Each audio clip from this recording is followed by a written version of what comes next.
Лагерь смерти в Колдычево. Нацистский концентрационный лагерь и лагерь смерти для массового уничтожения людей, преимущественно евреев времен Великой Отечественной войны. Очень печальное место, зная, что тут происходило. Прям в воздух пропитан печалью. Около 22 тысяч человек, в основном евреи, были убиты в лагере между 1942 и 1944 годами.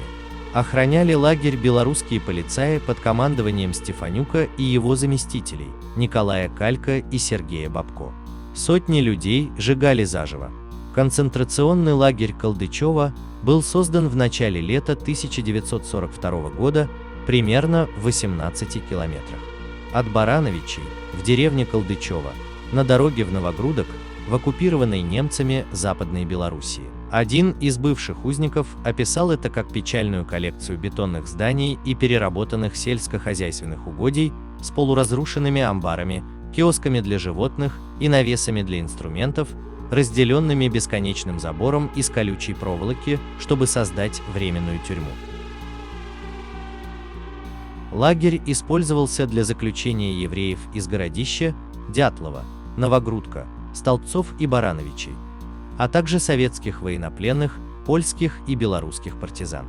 Евреев поселили в бывшей конюшне, они существовали в отвратительных условиях и были вынуждены выполнять чрезвычайно тяжелую работу. Около 600 евреев, поляков и белорусов были заживо сожжены в крематории Колдычево в 1942 году. Немногие заключенные пережили суровые условия лагеря. В ночь с 29 на 30 июня 1944 года, когда советские войска приближались к Колдычево в ходе операции «Багратион», лагерь был ликвидирован.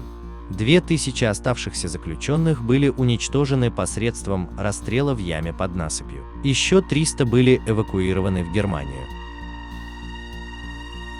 Скажу вам честно, это не место прогулки и не место, которое посещаешь с улыбкой. Мне было тяжело находиться там, чувствуется печаль и тяжелый воздух.